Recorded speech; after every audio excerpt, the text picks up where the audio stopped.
Dos de las personas que fueron eran chicos que yo había invitado en una librería el día anterior. Si no iba a ser una sola chica la que se acercó. Bueno, les cuento un poco el título. Todo empezó cuando conseguí este libro, lo tenía en el radar, se llama De la doctrina del significante, de Alberto Franco.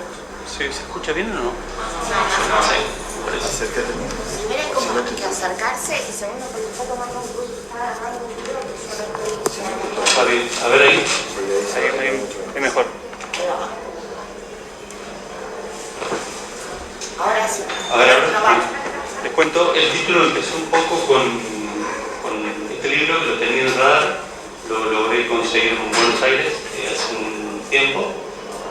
Si bien cuando lo revisé, bueno, lo encontré, no me pareció que me pudiese aportar mucho, lo que uno más o menos cree conocer, pero bueno, por el solo hecho del título lo compré, y bueno, el título es De la doctrina del significante, ¿no? Me llamó mucho la atención porque la doctrina de Lacan es algo de lo que no se habla, ni se escribe, y un poco así empiezan, digamos, mis investigaciones, ¿no? Primero viendo qué libros se publican, ¿no? A través de las redes sociales, yendo a librerías, bueno, ese tipo de actividades. Después viendo qué temas se desarrollan y se trabajan en esos libros o en congresos, actividades profesionales y demás. Y por último, respecto a las preguntas que los psicoanalistas se hacen respecto a esos temas, ¿no? Sin esa interacción, ninguna de mis investigaciones hubiese sido posible. O sea, es una condición absolutamente necesaria esa ida y vuelta con otros textos para poder encontrar preguntas para justamente desarrollar. Les doy un ejemplo. Producto de esto que les contaba, que veo, digamos, un poco como el panorama del lacanismo, al menos en Argentina, me di cuenta de que no había trabajo sobre las identificaciones, ¿no? Por supuesto, en varios libros, si uno los agarra, los lee, los empieza a leer, seguramente alguna referencia encuentra, pero no había libros específicamente sobre las identificaciones en Lacan, no así en Freud. Encontré el año pasado que salió un libro de unos psicoanalistas de Bahía Blanca que hicieron un trabajo en torno al Seminario 9 de Lacan. Es un trabajo que creo que está bien, pero bueno, a mi criterio no arriesgan mucho y hacen una especie de comentario sobre el seminario, ¿no? Sobre la versión de Rodríguez Ponte específicamente. Entonces, bueno, ante ese panorama, la primera pregunta que se me genera es ¿por qué no hay libros sobre las identificaciones o la identificación, ¿no? Y me parece que la pregunta como de una respuesta se contesta fácil, mejor dicho. Creo que no hay libros sobre las identificaciones porque no se las entiende, digamos. Me refiero al seminario 9, no se las entiende. Y la otra pregunta que le sigue anterior, ¿por qué no se las entiende? Y bueno, ahí aparece una hipótesis. Me parece que no se entiende el seminario 9 porque se lo lee bajo los casilleros de Freud. Y en este detalle, que puede parecer insignificante, para mí está el nudo del problema. Digamos, todos nos acercamos al seminario 9, dejando de lado las complejidades que tiene la topología. Bueno, es un seminario muy topológico, con 3 figuras topológicas muy trabajadas por Lacan, pero dejando de lado eso, no lo entendemos porque pensamos que las identificaciones son 3, como lo indicaba Freud, ¿no? Bueno, lo que trabaja Freud en el capítulo 7 de Psicología de las Masas. Y lo que digamos, me di cuenta es que Lacan, salvando la identificación imaginaria, que es la del espejo, o la identificación simbólica, la del grafo, el deseo, o la identificación al objeto A como objeto caído del pasaje al acto, Lacan propone un solo tipo de identificación en el seminario 9. O sea, la relación del sujeto al significante, no del significante al sujeto. Y me parece que esa es la primera clave para, por ejemplo, para entender el problema de la identificación. Es una sola, no son 3. Ustedes podrían decir, bueno, ¿cuál es la diferencia en que sea una y que tenga 3 modos distintos a que sean 3 identificaciones distintas? Bueno, me Me parece que hay diferencias porque en un caso nos quedan compartimentos estancos, ¿no? Una identificación, otra y otra, y si trabajamos la identificación al significante, ¿no? Al significante como una sola, pero que recorre distintos sectores del sujeto, por ejemplo, lo vamos a poder articular al significante, al bucle del 8 interior, es decir, vamos a poder poner la identificación en continuidad, ¿no? Y eso está en Lacan. Si ustedes buscan en Rodríguez Ponte, ponen las identificaciones, aparece 3 veces. Y si ponen la identificación, aparece 162 veces. Es decir, la clave al criterio está en pensarla como en una sola, no 3. ¿Qué quiero decir con esto? Que bueno, esto uno por ahí pudo, al menos yo creo, haber dado una respuesta, no sé si buena o mala, pero producto de lo que los otros colegas pudieron desarrollar. A eso me refiero con esa interacción necesaria que uno precisa con otros textos, ¿no? Es más, de hecho, esta presentación uno podría decir que ni siquiera es de psicoanálisis, porque no hay nada que sea en sí el psicoanálisis. En todo caso, esta presentación versa sobre las preguntas que yo me hago respecto al psicoanálisis, las preguntas básicamente, o las hipótesis, o las conjeturas, o los intereses que yo tengo. Es decir, no hay nada que sea el psicoanálisis. Tampoco considero que haya nada que sea Freud en sí mismo. Si bien ustedes me podrían decir, bueno, un momento digo, están los 24 libros de Freud y van a estar ahí hasta que el sol se apague. Estoy de acuerdo, están los libros, pero todo el libro precisa de un lector. Y ya si tenemos un lector, el uno se empieza a disolver, ¿no? Y esa lógica creo que también la tenemos que aplicar respecto al retorno a Freud y Lacan. Es decir, ¿cómo consideramos ese retorno? ¿Lo consideramos como un mero comentario? Aunque Lacan muchas veces se refirió al retorno a Freud como comentario, para mí una expresión desafortunada, o lo leemos como crítica. Si lo leemos como crítica, se nos empieza a armar un sistema opositivo entre los dos autores y empiezan a aparecer las diferencias. Por ejemplo, si lo leemos como un comentario, Lacan queda pegoteado o lo fraseado Freud y se pierde la diferencia, ¿no? No es lo mismo el otro Lacan que propone Alfredo Edelstein que el otro Lacan que propone Miller, por ejemplo. En uno Lacan queda mucho más destacado, mucho más, hasta con cierto brillo propio, y en otro el Lacan de Miller, para mi criterio, queda medio desdibujado, fofo, poco elegante, hasta lo diría así, ¿no? Entonces, bueno, no sé si ustedes le prestan atención por ahí a los títulos de los congresos, de los seminarios o de los grupos de estudio, ¿no? Yo encuentro que muchas veces se habla de leer Lacan a la letra y me llama mucho la atención, por supuesto, la última parte, ¿no? A la letra. Y pensaba, digo, pero ¿por qué ese agregado, no? ¿Cuál es el sentido de eso que aparece ahí, ese a la letra? Y me parece que justamente los que proponen esa consigna proponen un Lacan como si hubiese un Lacan puro, y uno tendría que ser lo más objetivo y lo menos, o sea, tendría que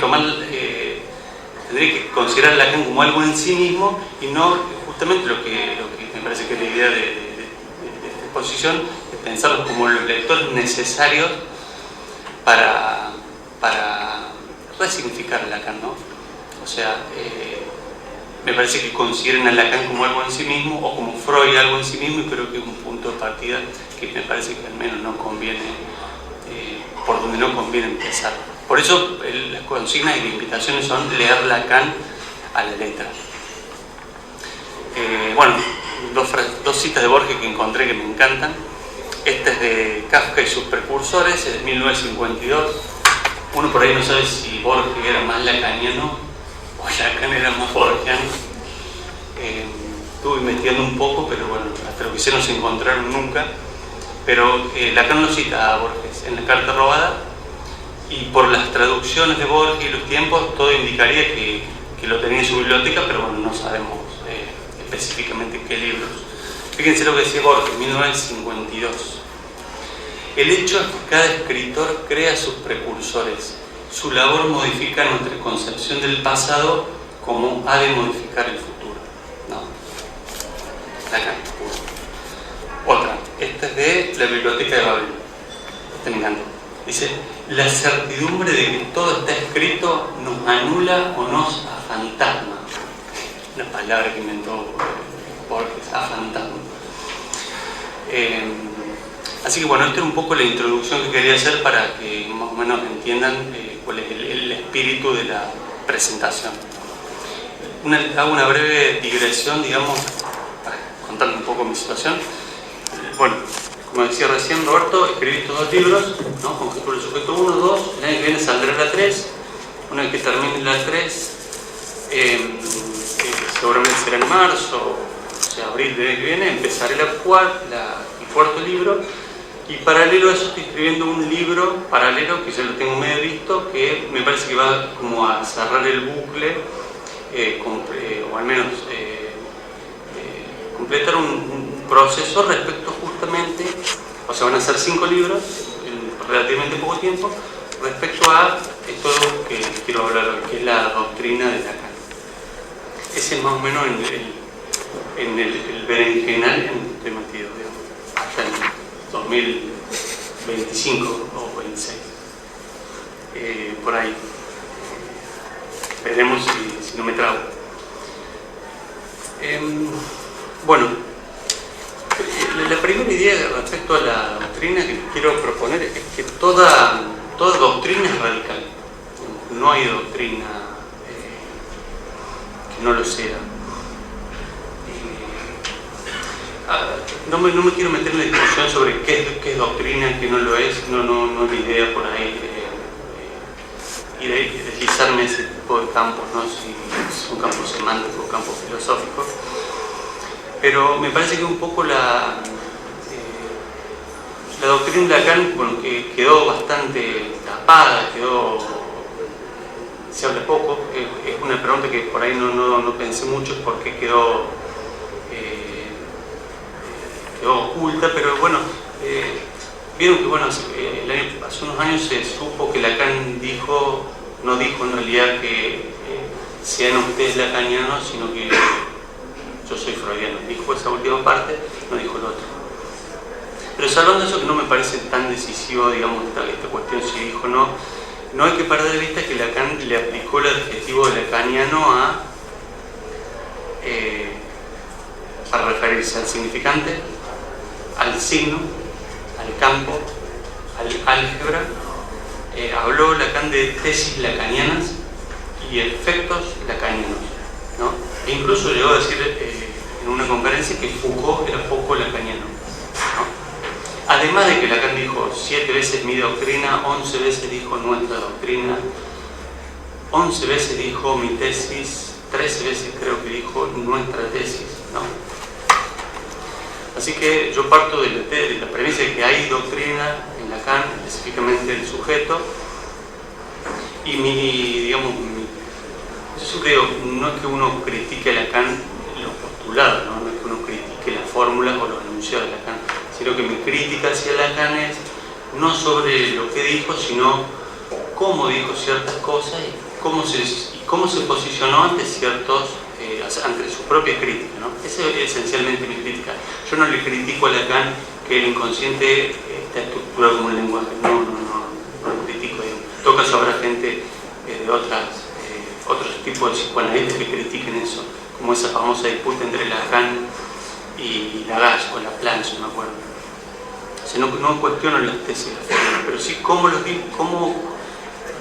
las articuló y qué posición tomó. Y justamente, si uno, me parece, no intenta hacer alguna crítica, cualquiera sea, no sé si tiene mucho sentido juntarse a una presentación. Yo creo que les haría perder el tiempo a ustedes y yo me quedaría tejiendo crochet en mi casa y bueno, sería todo más ameno. Y ¿Tenés esos bits? bueno, chiste, pero me gustaría saber.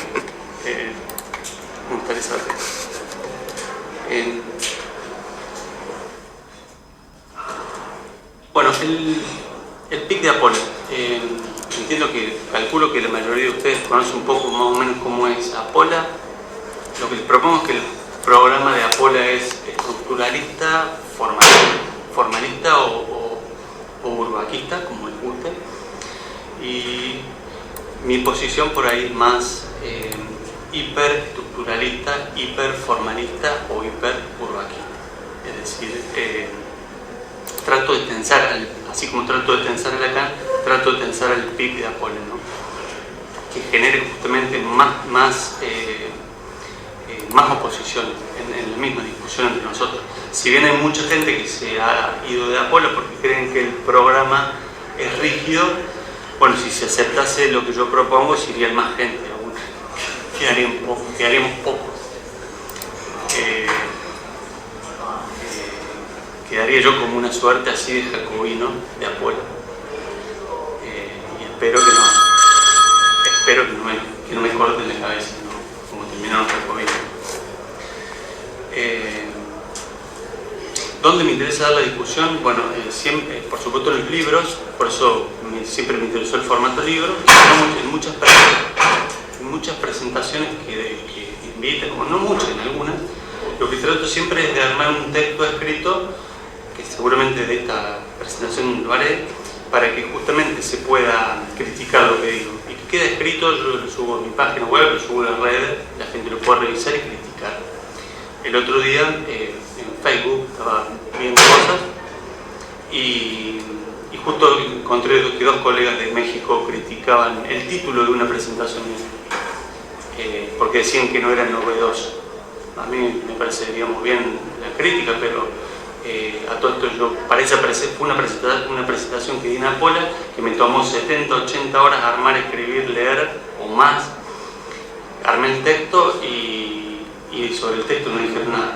Entonces justamente uno busca el texto, ofrecerlo para la crítica y que la cosa no se remita, bueno, en un video Dios que te dijo tal cosa o presentó tal tema, ¿no? Por eso para mí es muy importante lo poco que produzco llevarlo al escrito.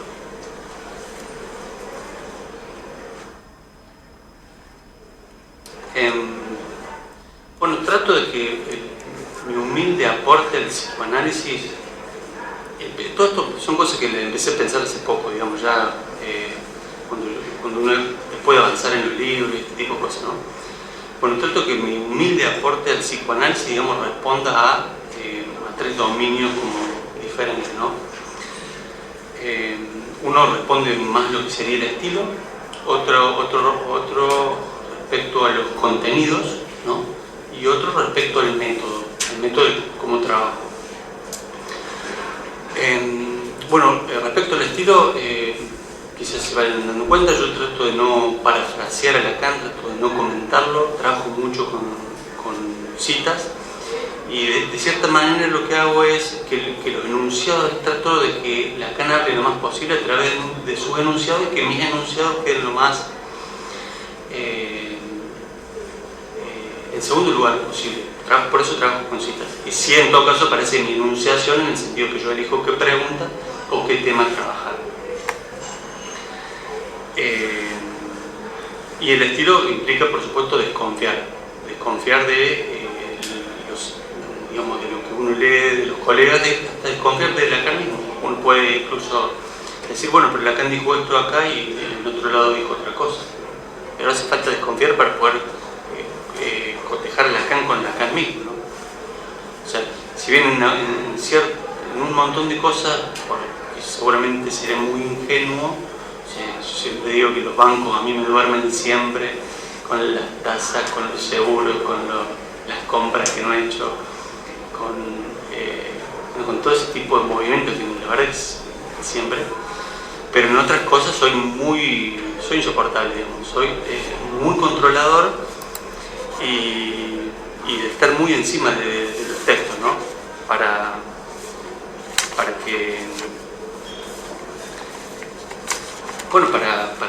ver si hay algún problema, si hay alguna trampa, ¿no? Les cuento una anécdota. Hace unos días estaba buscando en los seminarios de Lacan de Staffordshire, que están en francés, estaba buscando unos diagramas de Venn ahí entre los seminarios 13 y el 17, y bueno, empecé a ver cosas como que me llamaron la atención y ahora paso, ahora les cuento. ¿En qué terminó todo? Bueno, tuve 2 días completos contando, cotejando versiones de Staffordla con las versiones de PAI 2. Seminario por seminario, clase por clase, digamos. El dedo, el índice para rolear del mouse me quedó gastado. 2 días completos, lo conté, digamos. Yo pensé, pero debería estar en la sierra, en un spa, relajado, y ¿qué hago acá contando? Pero bueno, cuando uno encuentre cosas, igual es satisfactorio. Esto les consulto para ver si pensaron esto. ¿Ustedes se imaginan cuáles son las dos, hablando de lo desconfiado que soy, se imaginan cuáles son las 2 formalizaciones más censuradas en la obra de Lacan? ¿Alguien tiene alguna idea? Censurada es respecto a Staffordla, el seminario, y respecto a PAI 2 o Dussel-Wilder.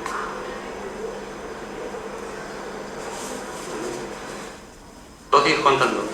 La primera es el grafo del deseo.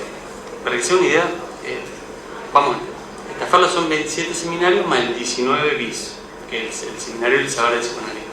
PAI 2 son 16, pero en el 19 Miller partió el saber del psicoanalista, metió unas clases ahí y las otras las publicó en un texto que se llama Hablo a las paredes. O sea, tenemos 17 oficiales y 28 no oficiales. El grafo del deseo en los seminarios oficiales aparece 48 veces y en los no oficiales aparece 176 veces, tomando la diferencia de que hay 10 seminarios que no se han publicado, ¿no? Esa es la segunda. Y la primera, para mí más impactante, es el esquema óptico. El esquema óptico en PAI 2 aparece 17 veces y en los seminarios no oficiales aparece 127 veces. O sea, es menos del 10%. Entonces uno, cuando tiene ese dato, uno entiende por qué nadie publica sobre el grafo del deseo, o pocos libros sobre el grafo del deseo, y nadie publica sobre el modelo óptico. Cuando el mismo Lacan dice que él utiliza esas herramientas para otro tipo de cosas. Yo tengo un par de citas, después si quieren se las hago. Y como la topología de nudos no está censurada, también ahí hice otro cálculo, o sea, me hice un cálculo. Bueno, ahí también se los resumo, si no tengo que estar 2 horas. Mi cálculo fue, respecto a los seminarios, que la topología nodal representa entre el 3 y el 5% de la enseñanza de Lacan, ¿no? Topología nodal. Y la psicopatología nodal, menos del 1%. Y hoy el 90% de lo que se publica, más o menos, respecto a psicopatología lacaniana es topología nodal. Ahí uno ve la diferencia porque cuando no hay censura o si hay. No le llama la atención que haya un montón de libros o un montón de articulaciones de psicopatología articuladas en los nudos, cuando Lacan, según mi humilde cálculo, usó menos del 1% y no se utilizan otras formalizaciones.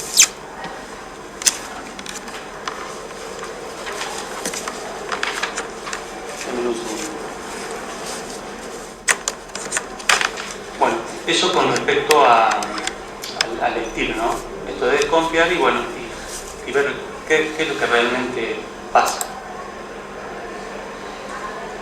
Sobre el contenido, ¿no? El segundo granito de arena de mi humilde aporte al psicoanálisis, ¿no? Bueno, estas son como consecuencias de estas serían como algunas consecuencias de la radicalización que propongo, ¿no? Esto acá les hago un resumen muy rápido de lo que son estos 2 libros, muy rápido. Propongo que hay 3 funciones del significante y no una. Propongo que hay 3 funciones del padre y no una. Propongo que el campo del otro se subdivide en 3 subcampos. Propongo una disyunción doble, no simple, que es algo que vamos a trabajar ahí, que ya está en algunos esquemas. Propongo un nuevo modelo de forclusión apoyado enteramente en el significante, distinto a otros modelos. Estuve investigando, digamos, los otros modelos de forclusión que hay propuestos por Juan Nacio, por Jean Alouche, por Marc Darmon. Son todos modelos que se apartan de la lógica significante. O sea, proponen una forclusión que no sea el significante. Puede ser de la castración, de goce, lo que sea, pero no es el significante. Yo propongo un modelo nuevo de forclusión apoyado enteramente en la lógica significante. propongo distinguir entre deseo materno y captura materna, lo cual habilita a que podamos pensar mayor contrapunto entre debilidad mental y melancolía.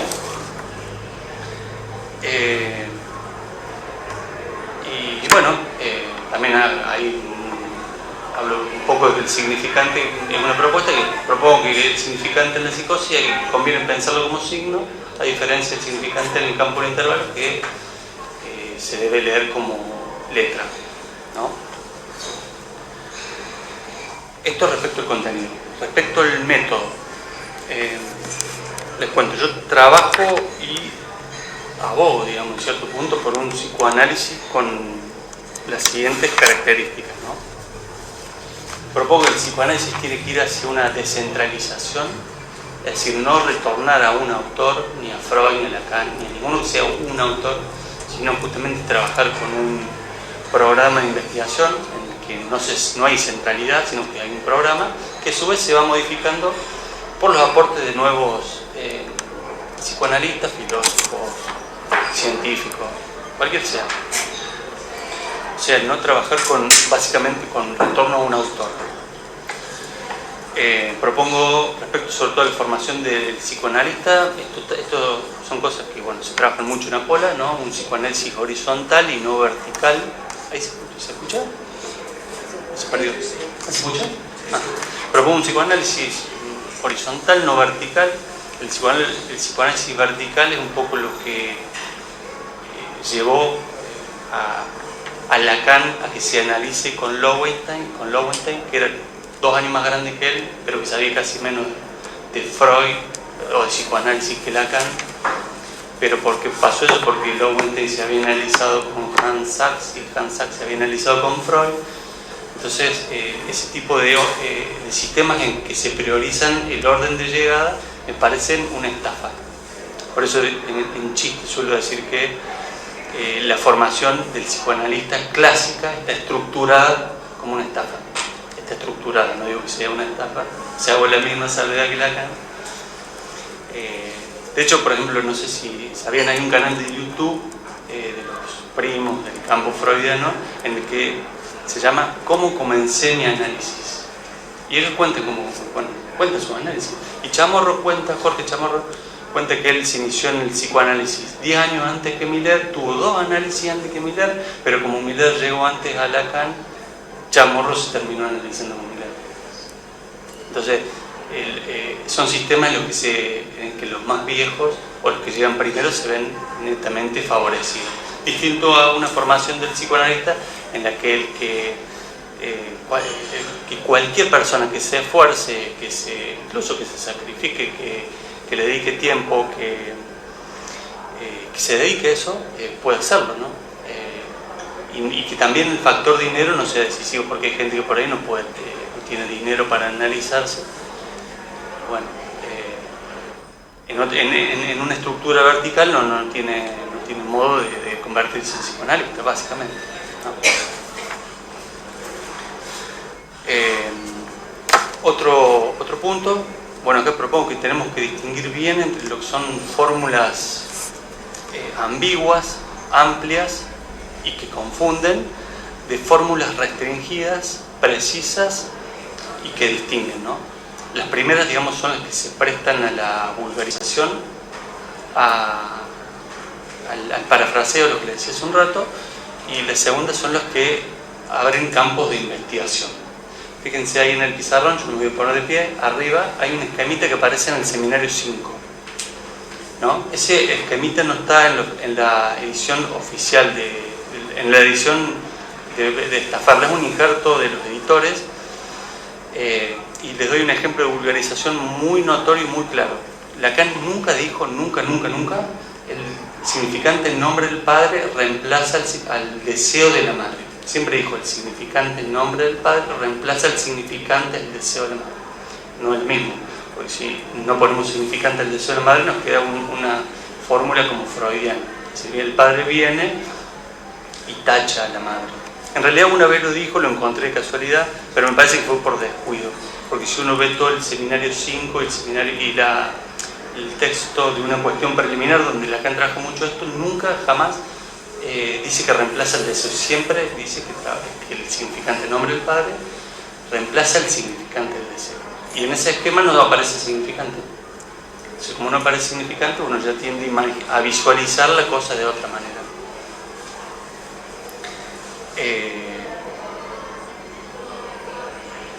O sea, la vulgarización creo que nos lleva a Freud, nos deja pegoteado a Freud, y si trabajamos de un modo con fórmulas restringidas precisas, bueno, me parece que se pueden hacer cosas nuevas. Otro punto, ¿no? Propongo que hay fórmulas que suturan, cierran y que van hacia lo simple o hacia el uno, y tenemos fórmulas que dividen, que abren y que van hacia lo complejo o hacia el dos. Ahora explico. Bueno, acá el problema es cómo nos posicionamos ante las fórmulas, ¿no? Si es un poco lo que ya había dicho antes, ¿no? ¿Qué orientación le damos? ¿Volvemos a Freud, que incluso es más fácil de entender, o orientamos estas fórmulas hacia las formalizaciones, que son más complejas, que son más difíciles, que requieren esfuerzo de pensamiento, esfuerzo de dedicación y de pensamiento? Y hay mucho, me parece que hay mucho psicoanálisis simplificado hoy en día, muchísimo. De hecho, hay un gran psicoanalista que nació acá y que ahora está en París, que a mi criterio hoy hace coaching psicoanalítico, humildemente, espero no ofender a nadie. Digo por los libros, sabemos de quién hablamos. Otro ítem, fórmulas que se repiten y tienden hacia un cuerpo doctrinal, o fórmulas o frases únicas, aisladas y que tienden hacia la poesía, ¿no? Acá me parece que hay que tener cuidado de no hacer una maniobra. Les doy dos ejemplos no psicoanalíticos. ¿Vieron que a Borges no le dieron el Nobel de Literatura? Porque se juntó con Pinochet en 1976. Error admitido como tal por Borges, ¿no? O sea, por ese solo gesto se lo privó de un premio que todo el mundo dice que lo merecía, en una de las lenguas más habladas del mundo, como la lengua castellana, ¿no? ¿Qué se hizo? Se tomó un gesto, se recortó eso, y por eso mismo se perdió la perspectiva de toda una obra, ¿no? Y para muchos, yo no soy borgiano, he leído muy poco sobre él, pero para los que saben de literatura dicen que Borges ha sido uno de los tres escritores más importantes de habla hispana, junto con Cervantes, Quevedo y alguno más. O sea, no recibió el premio Nobel, se lo dieron a Bob Dylan hace 3 años. O sea, esas cosas, ¿no? El problema es ahí en el recorte. Y el otro caso es el de Sarmiento, ¿no? Sarmiento escribió esa frase fatídica, ¿no? Que no había que ahorrar sangre en gauchos, en una carta privada a Bartolomé Mitre, carta privada. Y uno dice, bueno, ¿lo dijo? Sí, claro, lo dijo.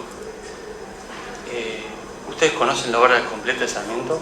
Yo pensé que la conocía porque heredé una biblioteca familiar, y cuando me puse a hacer el inventario encontré que eran 100 libros en la biblioteca y 11 eran de Sarmiento. Y dije, bueno, se ve que tengo la biblioteca, la obra completa de Sarmiento, y no la iba a leer, no la voy a leer. Bueno, Sarmiento tiene 53 libros publicados. O sea, y se tomó una frase, digamos, para castigarlo o para denostarlo, lo que sea. Entonces, ese tipo de movimiento que me parece que pasa en el lacanismo, cuando, por ejemplo, se arman investigaciones o se arman textos en frases como, les tiro algunas, hay varias, hay un montón. En las toxicomanías hay una ruptura del goce fálico. Para el autista la palabra es medio pesada. La tristeza como cobardía moral del neurótico. O sea, yo he leído libros que se apoyan fuertemente en esas frases, que son frases aisladas, no articuladas con otras, cuando me parece que la verdadera opción es partir de las fórmulas que Lacan nos legó. Hay varias, digamos, acá les traigo algunas, pero creo que son de las más importantes, ¿no? En orden cronológico. El deseo del hombre es el deseo del otro, una de las primeras. El inconsciente es el discurso del otro. A estas dos Lacan se refiere explícitamente como fórmulas. Le siguen: la verdad se medio dice, la verdad tiene estructura de ficción, lo real es lo imposible, lo real es lo que retorna siempre al mismo lugar, ¿no? Después, más acá en el tiempo, un significante representa a un sujeto frente a otro significante, seminario 9. El inconsciente está estructurado como un lenguaje, seminario 11. Y termino con estos dos, pero hay más. No hay relación sexual, la mujer no existe, ¿no? Sobre las fórmulas, es importante rescatar para mí la cuestión de las fórmulas, porque la doctrina de Lacan se arma sobre este tipo de postulados o fórmulas.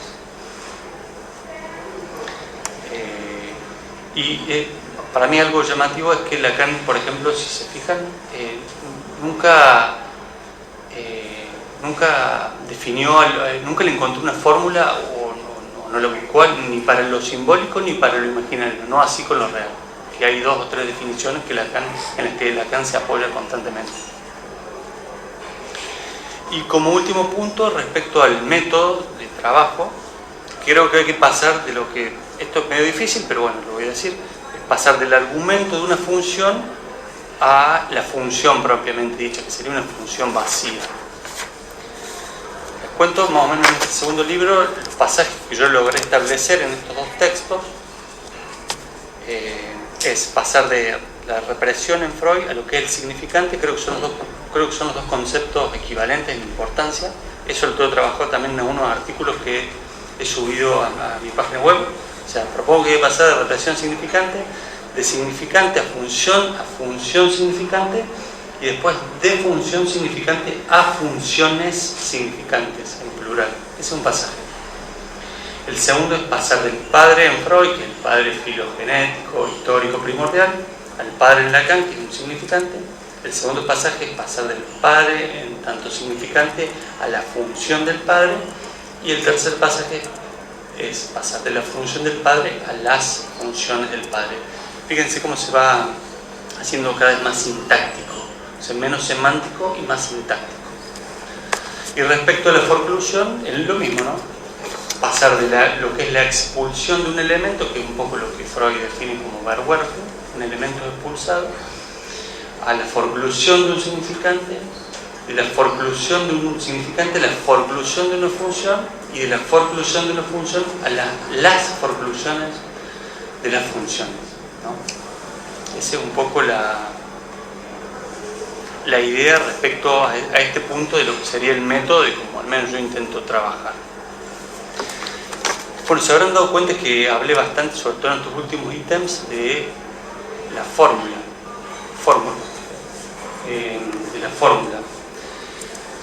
Bueno, Lacan buscaba fórmulas. Uno cuando lo lee, al menos a mí me pasa que uno siente como que estaba ahí a la búsqueda de la fórmula, como que se le arrimaba, la rodeaba hasta que finalmente lograba formularla y soltarla, ¿no? Y eso es una característica de Lacan que quizás no es valorada, pero en Freud no está, digamos. Freud no trabaja con fórmulas. O sea, nosotros podemos hacer de dichos de Freud o de frases de Freud fórmulas, pero Freud no trabajaba con fórmulas. O sea, uno puede decir, los sueños son deseos sexuales inconscientes, reprimidos, bla, bla, bla, pero eso es la lectura que nosotros hicimos. Freud no sé si lo postuló como fórmula. O, no sé, en la histeria se condensa y en la obsesión se desplaza, no sé, ese tipo de fórmulas que creo que no, digamos, son frases, pero no tienen el estatuto de fórmula. Y yo creo que ahí hay que aprovechar ese esfuerzo que hizo Lacan. O sea, Lacan, Lacan hizo un esfuerzo, alcanzó ciertas fórmulas, las puso a disposición de nosotros y creo que las tenemos que tomar. Lo que hice también fue, bueno, me fui al buscador, de los motores de búsqueda de lo que es la fórmula en Lacan, y aparece más de 1000 veces. 1000. Yo revisé la de los escritos. En todos los escritos revisé el uso del término fórmula y en todos hay un uso técnico muy preciso. En todos los escritos. En los seminarios no hice tiempo. De hecho, muchas veces Lacan no dice yo digo, Lacan dice yo formulo, o Freud formula, ¿no? También aparece ahí la fórmula. No es lo mismo decir yo digo a yo formulo.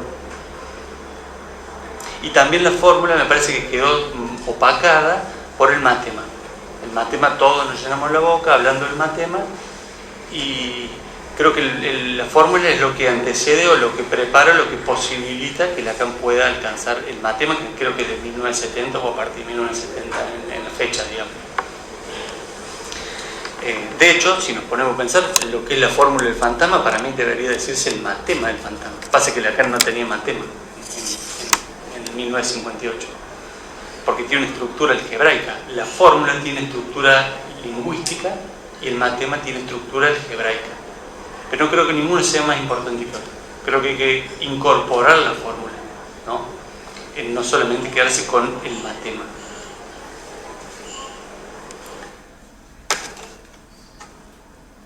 Venimos de tiempo. Venimos bien.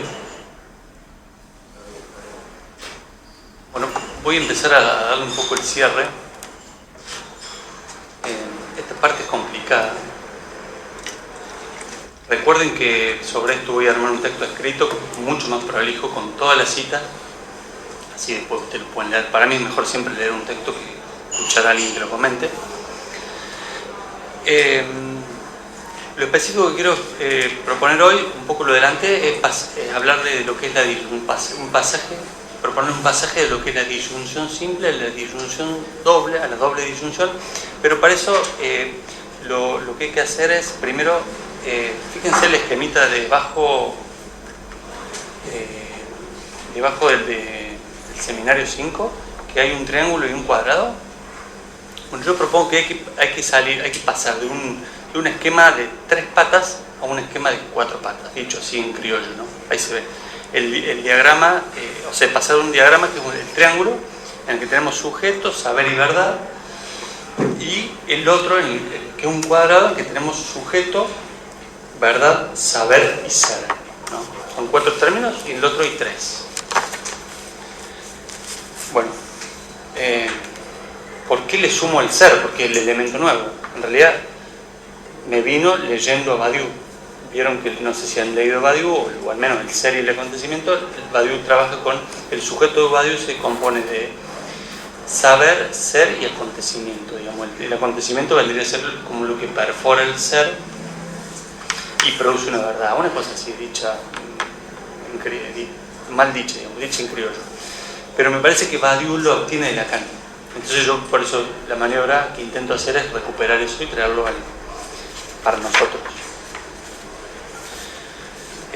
¿Cómo parece el asunto del ser en Lacan? Bueno, un mundo. Me parece que es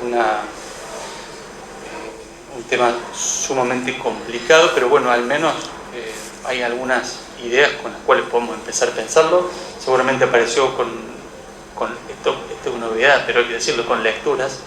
O sea, sin ciertas lecturas Lacan no hubiese hablado de ser. Freud no habló de ser porque no estudió filosofía prácticamente. Y la primera vertiente de la cuestión ontológica, Lacan lo obtiene, creo que, me parece, de lo que es la antropología y de la lingüística estructural, es decir, Lévi-Strauss y Jacobson, ¿no? En el que cada elemento tiene una esencia puramente diferencial y negativa, es decir, se cae la ilusión referencial y nada es idéntico a sí mismo, ¿no? Nada tiene identidad en sí mismo, que es con lo que abrí la presentación, ¿no? No hay Freud en sí mismo, no hay Lacan en sí mismo. Lo segundo es la vía filosófica, ¿no? Todo lo que es la crítica o la lectura crítica que Lacan hace de Platón, de Aristóteles, sobre todo, de Descartes y de Heidegger, ¿no? Heidegger se ve bien en los primeros seminarios, después pierde fuerza, ¿no? Esa es la segunda vertiente por la cual entra el ser en Lacan, me parece. Y una tercera, que es un conocimiento que tiene que ver con formalizaciones. Lacan estaba muy abierto a las ciencias y producto de su conocimiento en ciencias me parece que logra escribir, creo que considero que es la primera formalización que circunscribe el problema, al menos la primera formalización que se aproxima a la cuestión ontológica, que es con el significante de una falta en el otro. Año 1958, por ahí, un poquito antes, un poquito después. Entonces, el ser, me parece que, en realidad le puse ser, podría haber puesto ontología o podría haber escrito lo real, ¿no? Digo, me parece que Lacan se estaba preguntando, bueno, ¿cuál es la estructura de la realidad? Está bien que no es lo mismo que cuál es la pregunta sobre el ser, no es lo mismo. Me parece que van más o menos en la misma dirección. ¿Cuál es la estructura última de la realidad? Bueno, nos encontramos con elementos últimos tangibles o con relaciones y cuestiones vacías. Por ejemplo, para Freud este problema no, digamos, Freud creo que estaba atrapado en cierto realismo ingenuo y proponía la realidad material o fáctica y la realidad psíquica. Bueno, Lacan rompe con esa dualidad y trabaja con otra noción de real. Y creo que el triángulo este que yo que lo escribió Marcelo, mi letra es muy mala, mi pulso es muy malo, creo que tendemos a pensarlo al sujeto con tres patas por algunas citas de la ciencia y la verdad que se repiten y que se leen muchísimo, ¿no? Se las leo, son 4 citas muy cortas. La ciencia y la verdad, página 814. Dice: ese hilo no nos guió en vano, puesto que nos llevó a formular al final del año nuestra división experimentada del sujeto como división entre el saber y la verdad. O sea, Lacan propone una división entre el saber y la verdad. Otra cita, esta es una página más adelante. El punto donde les he dado cita hoy, por ser aquel donde los dejé el año pasado, el de la división del sujeto entre saber y verdad. O sea, vuelve la división del sujeto entre saber y verdad, que ya lo están viendo ahí en los esquemas, ¿no? Pero por ahí se olvida que a renglón seguido de cada una de estas fórmulas, Lacan dice, respecto a la primera: este correlato como momento es el desfiladero de un rechazo de todo saber, pero por ello pretende fundar para el sujeto cierta atadura en el ser. O sea, ahí aparece el ser. Y la otra cita, que está a renglón seguido de la primera y de la segunda que leí, se lee que el pensamiento no funda el ser, sino anudándose en la palabra donde toda operación toca la esencia del lenguaje, ¿no? Entonces, en resumen, nos queda una división estándar, yo le llamo estándar porque es la más conocida, del sujeto entre saber y verdad, ¿no? Que a su vez se queda consolidada por el algoritmo de Saussure que Lacan trastoca, que está ahí en los esquemas, ¿no? En que Saussure, si bien, digamos, el algoritmo de Saussure que se escribió ahí no es específicamente de Saussure porque le falta la elipsis, pero Saussure habló del signo lingüístico, significado / significante. Lacan le aplica 3 operaciones y esa, digamos, borra la elipsis, invierte la primacía significante y significado y refuerza la barra, y esas son fórmulas equivalentes a la disyunción entre el saber y la verdad, ¿no? El significante del saber, equivalente a ese símbolo que ven ahí, esas 2 linitas con ese rulito, es equivalencia. Entonces, eso consolida la fórmula, digamos, la división estándar, ¿no? El sujeto queda dividido entre saber y verdad. Entonces yo le propongo pasar de la disyunción simple a una doble disyunción. Lo primero que necesito hacer es incluir el asunto del ser. Fíjense en el esquema de abajo, ahí lo propongo como tácito, porque creo que en realidad está en Lacan, pero queda como implícito.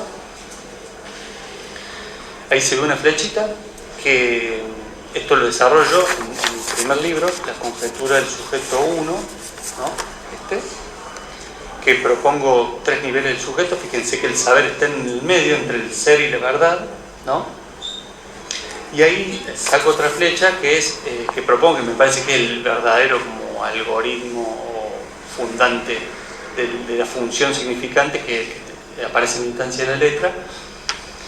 Y fíjense que ahí el significante queda en el medio, entre el 1 y la S del significado. Entonces, ahí lo que hago es directamente,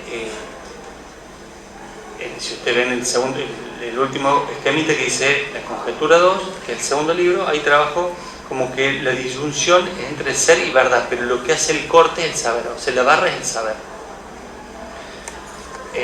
Esto está mucho mejor explicado en los libros. Igual toda esta presentación me llegó a darle una vuelta que ahora con esto voy a terminar.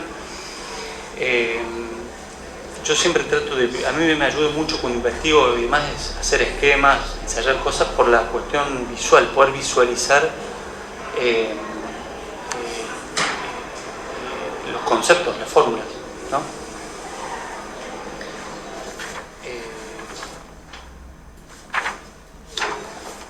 Bueno, entonces eso está, no voy a hacer tiempo explicarlo, digamos, bien en la ahora, no hay tiempo, pero fíjense que lo que hace disyunción es el saber, que en realidad lo tendría que haber anotado ahí, no lo anoté. El asunto se puede pensar de otro modo, ¿no? No, bueno, sí, claro.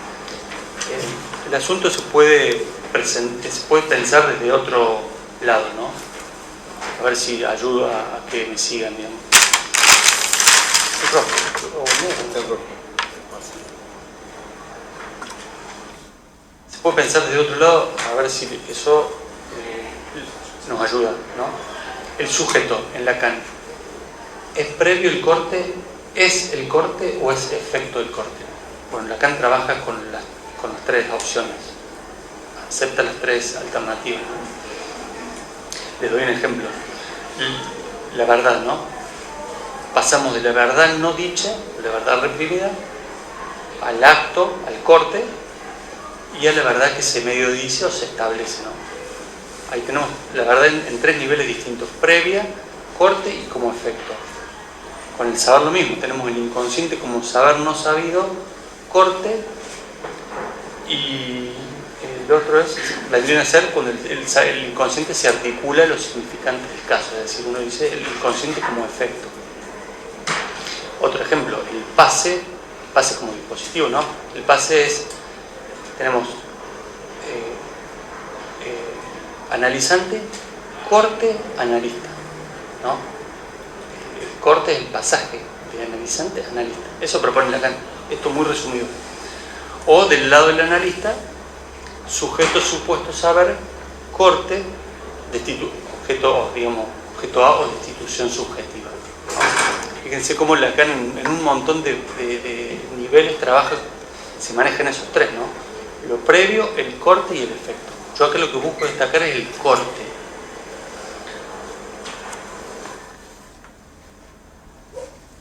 Entonces, me parece lo que se logra con la doble disyunción es, en primer lugar, incorporar un elemento más, que es la cuestión del ser, que me parece que en Lacan está.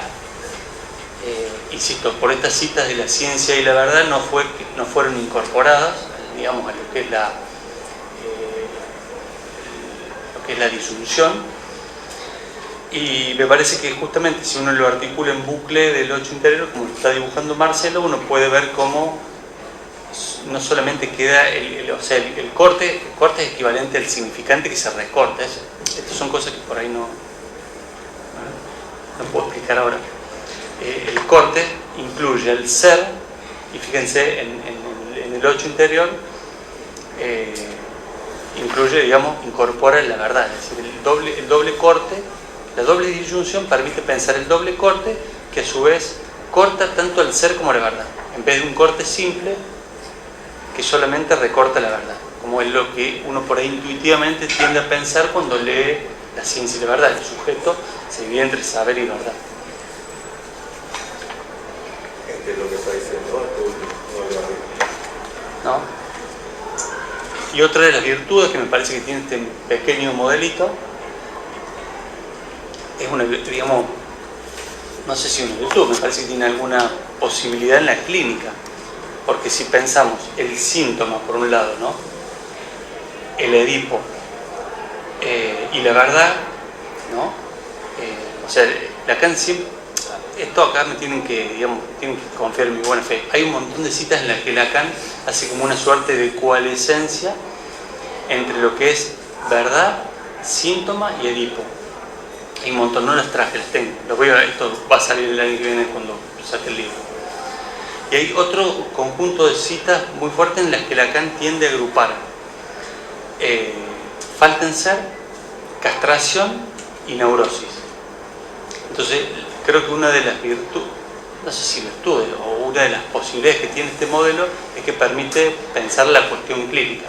O sea, tendríamos una disyunción saber-verdad que permitiría resolver el síntoma y una disyunción saber-ser que permitiría resolver la neurosis.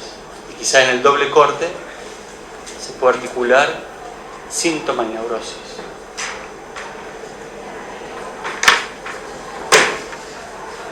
Bueno, hasta acá lo que estoy viendo de cara. Hasta acá lo que más o menos había preparado. Insisto, de esto va a salir algún texto más prolijo con todas las citas. Y bueno, tenemos unos minutitos si quieren hacer preguntas, comentarios, críticas, refutaciones. Veo el milagro de la incomprensión brillar en sus rostros. Sé que son muchas cosas, pero bueno, necesitaba dar todos esos pasos previos un poco para llegar a esto último, digamos.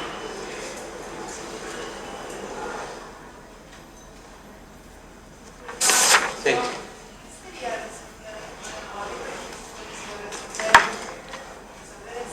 Claro, sí. Sí, pregunta la compañera qué sería resolver el síntoma.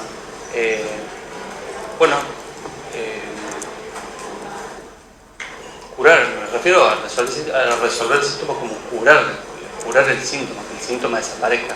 Pero por eso me pareció interesante pensar la verdad, si uno termina equiparando síntoma a verdad, la verdad como en dos estadios distintos, ¿no? La verdad previa, el corte sobre la verdad y la solución sobre el síntoma. Lo mismo con la neurosis. Uno diría, tenemos neurosis, corte, solución sobre la neurosis. Pero con resolver me refiero básicamente a disolver el síntoma, a disolverlo. No, resolver es disolverlo, sí. No fui claro, disculpa.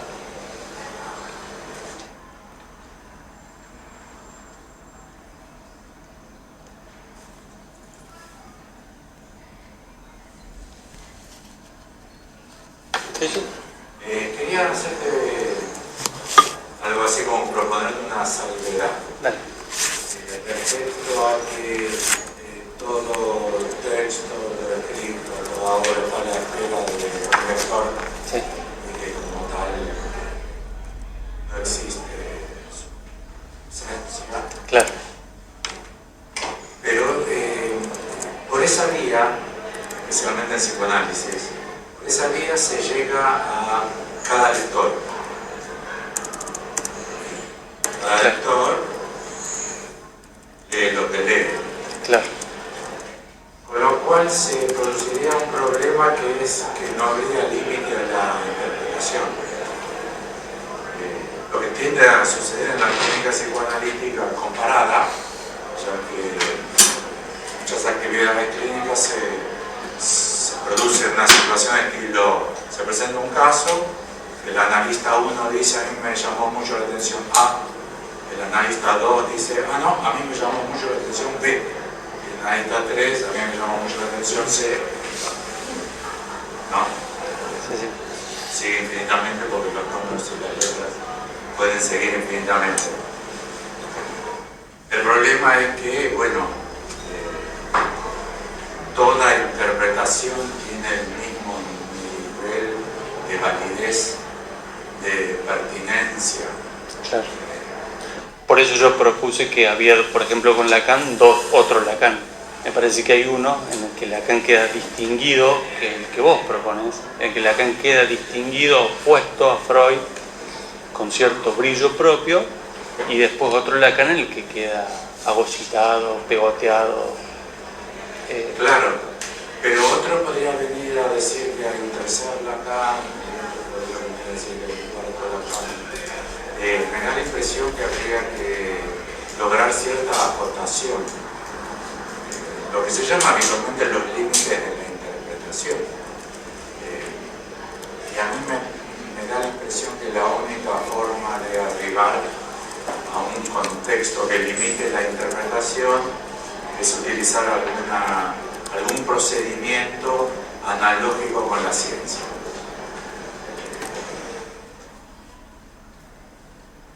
La física de Aristóteles, la física de Newton, la física de Einstein. La Einstein es difícil, la dejamos. Vamos con la de Aristóteles y la de... Aristóteles decía que los objetos vuelven a su lugar natural. Los que son aéreos se van para arriba y los que son terrestres se van para abajo. ¿Por qué?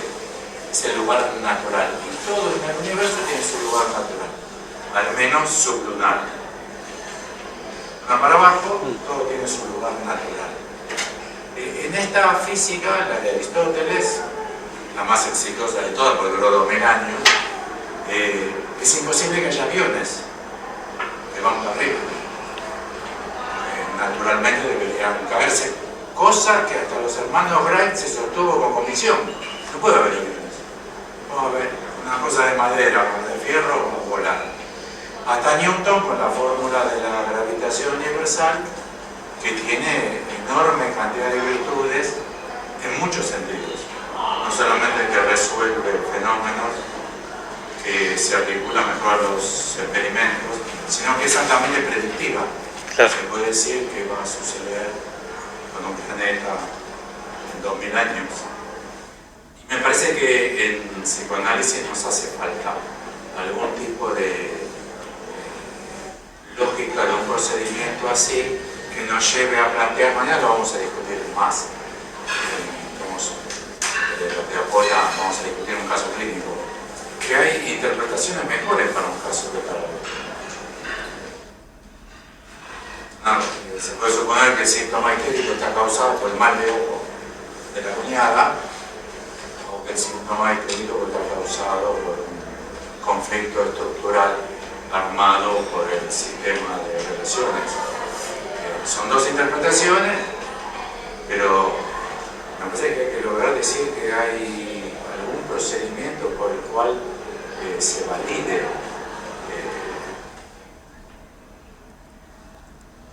acá lo desarrolló con el procedimiento de pase. Sí, sí. O sea, se podría llegar a decir eso fue análisis o eso no fue análisis. Pero me parece que ahora hemos quedado en psicoanálisis con la convicción de que eso no se puede decir. Cualquier analista da su interpretación y bueno, cualquier analista da su interpretación. Pero luego, a la hora de los resultados, mi entender es que no deben ser todos los resultados iguales. O sea, no creo que resuelva el síntoma de la misma manera que hicieron un mal de ojo que revisar las constelaciones familiares del sistema de la historia y la estructura del relato del caso. Me daba que la impresión que vos lo dejabas abierto de tal manera como que favorecía ese problema, que es un problema psicoanalítico realmente. Existe otra disciplina también. Hoy día estamos escuchando a 14 economistas que proponen para la catástrofe argentina 14 soluciones distintas y opuestas en muchos casos. O sea, en la economía también pasa. Hay que hacer esto, no, hay que hacer lo contrario. Me parece que en psicoanálisis venimos con una demora.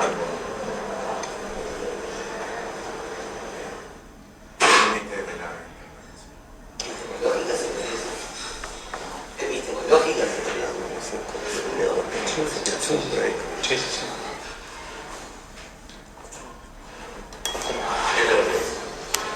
Y digo de que depende de qué teoría se parta para interpretar. Claro, pero hay una teoría que dice que no depende de la teoría que se parta. Que cualquier analista que se analizó está siempre en el buen camino. Porque es una teoría que no se